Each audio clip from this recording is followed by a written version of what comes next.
back at it today. Kevin's gonna get fuel. We're at lunch now. It has done gotten extremely hot, and you can see it's turning to powder already. It don't take, man, when it gets up to the 100-degree days, anything over 90 and the wind blowing, man, it dries it out quick. You see we got the duals off to 635 now. They got took off last week.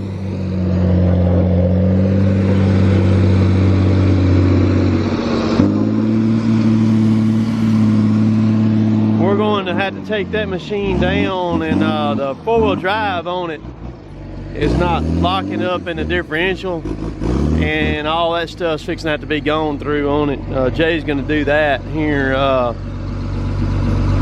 right around the 4th of July, and during that time frame there, that's going to happen. It's going to take place. Because that machine now has got 9,000 and something hours on it. And I think the when we were running the duals on there, the extra stuff on it there they're already wore, but I think I kind of finished them on off.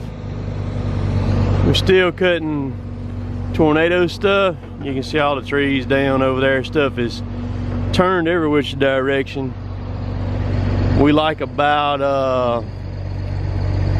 I think it's about 40, maybe a little less than 40 acres on this job here to finish it, to get it wrapped up here. So let me eat right quick. All right, I said I was going to do a video about this thing, and here it is. I've been using this thing, I said a month in yesterday's video. It's actually been about a month and a half. And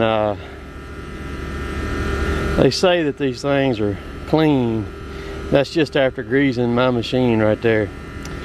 And what happens, that grease gets back in that spring right there, and it's just a big mess. And I can't grease like I just snapped it on a normal grease thing. I'm not having to pull this collar back. I just snap it on, grease it, and I'll snatch it off. I lose time, and then I got all this extra length right there too. Whereas a normal grease fitting, it's short. It's half that or less than half that. But these things are expensive. It was not sent to me or anything like that. But I got me one. Decided I'd try it, and I'm fixing to take this thing out and go back to a normal one. I know one thing. You can see how parched all this is right here.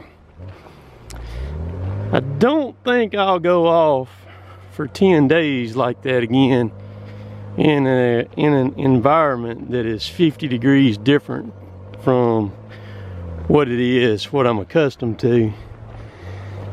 Because that hurt me pretty bad. You wouldn't think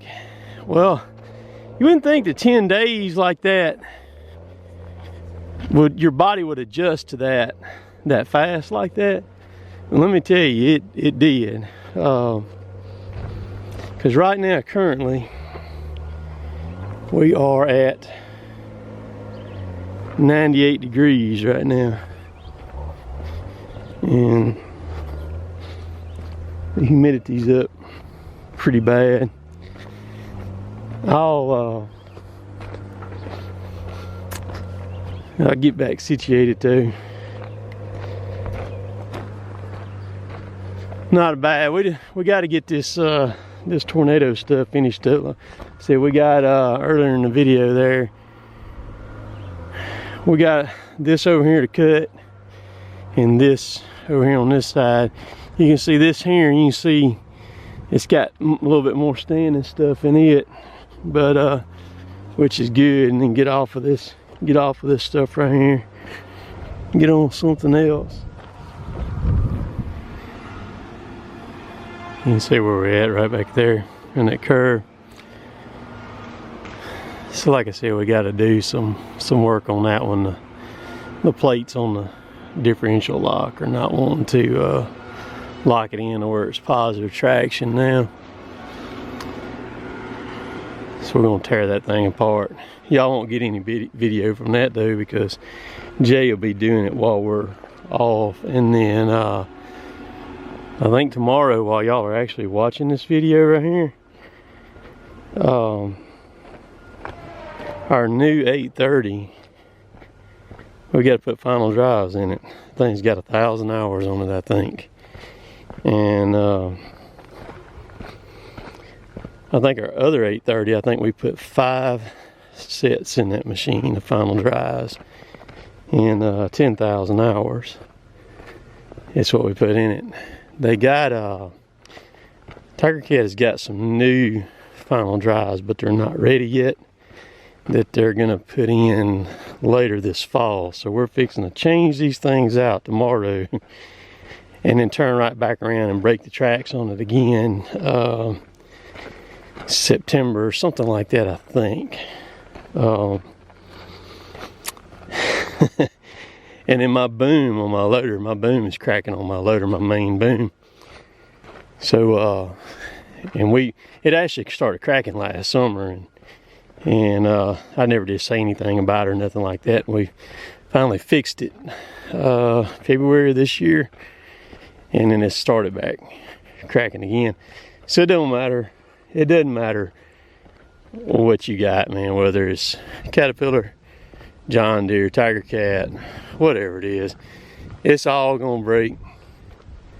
It's all gonna wear out. This stuff don't last forever. You know, the metal fatigues on this stuff pretty bad after it gets a lot of hours on it. And that's kind of what's happening to my loader boom, which I'll show where it's cracking at. And it's cracking in a very odd place. It's kind of cracking in between where the main boom cylinders connect and the main boom pin connects. Normally they crack around the boss, but not this one. So anywho, I'm gonna go look at a tree job right quick that maybe I can do. Maybe I can get it. And we're gonna work our way to the house. All right, so we got Hunter here. He's gonna cut my grass. He's got it all looking good. So he's gonna run my new, let me see the emblem on it here where everybody can see it. It's the 525 LST Husqvarna trimmer. It's technically called a trimmer. I don't think they care whether it's called a weed eater or what, but this one has the titanium. Isn't that don't they call that titanium? Like that. Titanium, that's 0.095 is what that is. That stuff cut all that big stuff back there. So all you gotta do, he ain't run this thing yet. So all you gotta do is just pump this primer bulb here a few times. There's your choke. Let her rip, tater chip. I'm gonna chase along behind you. There you go. Or put your choke down. Put your choke down. There you go. There you go. That's what he thinks about it there.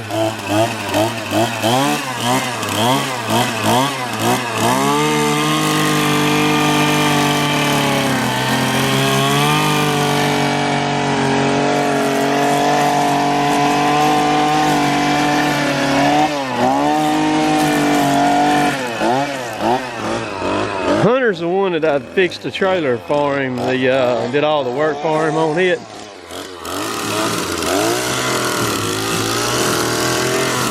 And put that basket on it and all that expanded metal. So when he comes over here to my house to do mine, he uses my stuff, except for the weed eater. He normally uses his weed eater, but since I got that new one, he can use it. And I hadn't told him to say anything in particular about this thing. I want him to weed eat with it around the house. And then I want him to, and we're gonna get his take on it, what he's gonna say about it.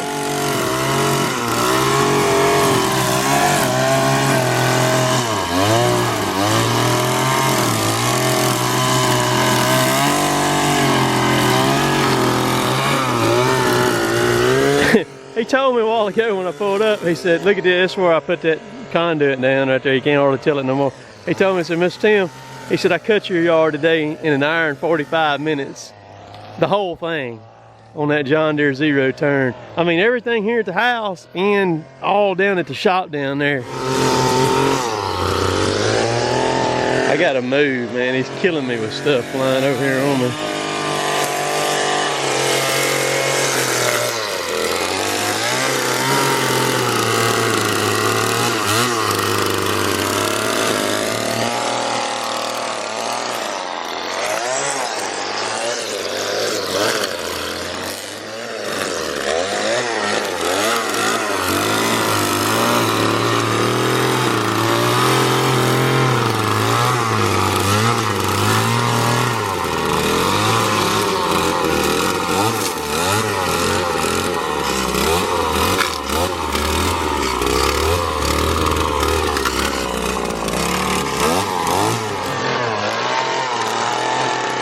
Looks good down through there. So I ain't told him to say anything about it. What do you got? What are you running right now? What do you have? I got a Husqvarna and I got a Steel. What's the Husqvarna that you got? Is it the big? It's a big two-handle dude, like mine. One of those, and I got one kind of like this, but it's a little bit smaller model. A little bit smaller. It's a 3-something. It's an older one then. It's an older one. What's the Steel that you got? I don't know. It's in the back of the truck. Oh well, let's go check it out. I can't remember what it is. One thing I like about this is I like how skinny that guard is on there. And there on the back. And you can get it in tight places and weed eat some good spots. Yeah, I know some of the videos that I watch on YouTube, some of the lawn care channels there, they do some serious edging with just a trimmer head on there. Like that, with string. I mean, some of them guys can throw down with that, man. That thing with a half tank gas weighs a little over 12 pounds. What does it feel weight-wise compared to the old orange thing right there? Oh, I see bring it over here and set it beside it. I see what you're talking about, yeah. You see the difference? Mm-hmm, I see that.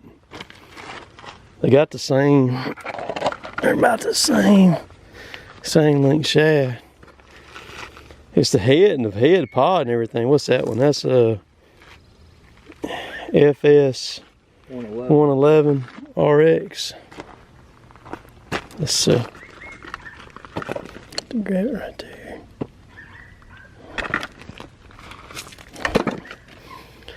I'd have to weigh it to see, but they pretty dang close in weight. If anything, that Steel might be a little bit heavier than that. What about the head on it? I seen, because I hadn't even bumped the head. You just bump it like that real quick. Because I never used the bump head. You know, my heads, I use that giant line on and I cut them, you know. I bumped the head one time. I saw it right there when you. The rest of the house, I didn't bump it a single time. But when you bump it, you just tap it just real quick is all you do. Just tap it. So you know you're gonna have to show me how to put string on that thing, don't you? So it's all right. So on the Steel here, you mash the button in that comes in. Yeah. Mm-hmm. So it's just got a big knob on the bottom of it too, right there. And I see what you're talking about that guard right there. Like I fit it behind that air conditioner back there. Oh yeah. Mm-hmm. And I like that this hand thing right here is bigger than the one on the Steel. So I see that. Do y'all have any other ones that have that Darwin grip on them or anything? Or do you know what I'm talking about when I say that? Not really. I guess some of these guys have them. A lot of them have them. It's called a Darwin grip, and it puts your hand. It changes the geometry of the way you hold the weed eater out there, and it don't put you in a funky position there or whatever. But I just wanted you to run it to see what you thought about it and all. Because I mean so far, I mean, what I cut with it, them old big weeds and square weeds and whatever them things are, even that string, I figured that string would break with me cutting it, but I mean, it hacked right through it, man. That's some tough string. Yeah. I'm running Steel string on that. Mm-hmm. Yeah. Yeah, I've been very surprised with this. Yeah, this is that how well that's 95, but it's yeah, that steel. That's right. That 095. That's gonna be the same diameter. There. Well, pretty cool. Like I said, I just want to get your thoughts on it, and what you thought. So I'll let you go, man, where you can get going there and stuff. All right, so y'all remember, I know it's about dark, low light right now. I got it going. I actually fixed it. So what I did is you can see the lines getting the frost on them already. I'm gonna kill the power to it here right quick. All right. So what I started on last night was, the first thing I checked was the big capacitor right here. I checked it and it was fine. Wasn't anything wrong with it. And so then this afternoon, I watched some videos last night on YouTube, just about air conditioners and stuff like that, and because I didn't know a whole lot about them. But so this afternoon, I come out here and I checked that small capacitor runs the fan right there, because this is an all-in-one unit right here, and it was good. So then I came over here and I tried to cross the thermostat out right there, just make it hot. And it wouldn't start, it wouldn't make it start. So basically what I was doing was I was taking the thermostat completely out and I was hot wiring it right there. Well, when it wouldn't start, then I checked the transformer right here, which is this one. I checked it and it wasn't putting out. This is a 24 volt transformer. And this transformer, had the power was going into it like it was supposed to, but it's only putting 3 volts out of it. So I called air conditioner guy that I know, and I asked him about it, and he told me to unhook these wires over here and then check it again without the wires on it, because he said sometimes it may be grounded somewhere and it may just be pulling it down. So I said, well, so when I check this, I said, with the wires off of it, and it still checks low, he said, change it. He said, that's what it is. So I checked it, and it was still low. And so I called him. I said, man, I said, you got a transformer on your truck? He said, I sure do.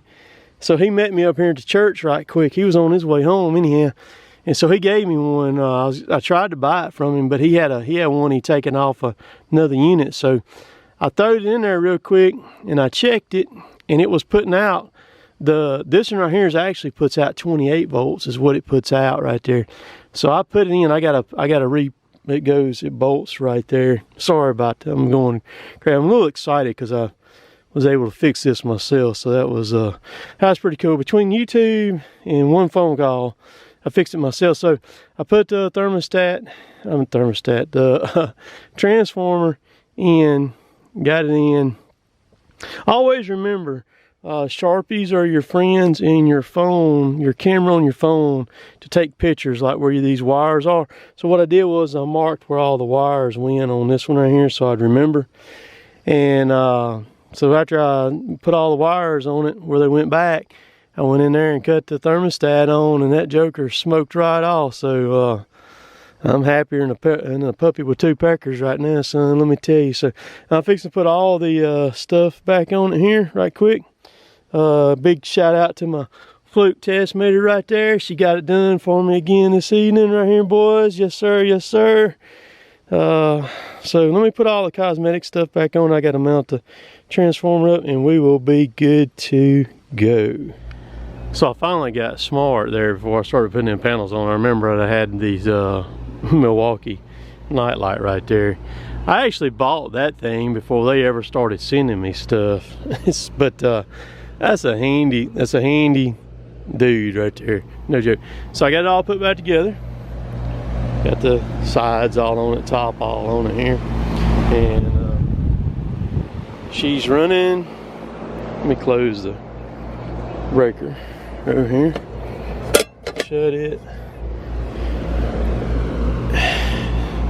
There's no telling how much money that YouTube saves people every day.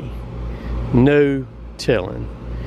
You know, just a test meter and knowing how to use it, check those capacitors, because usually usually with anything with electric motor, you start with the capacitor first and check it, and then go from there. And because that's usually where it's going to be first off. And so I just worked through the steps of it there, and ended up being this dude right here. A transformer right there is all it was. So we're good to go. I'm gonna put everything up, and I'll be back in just a minute.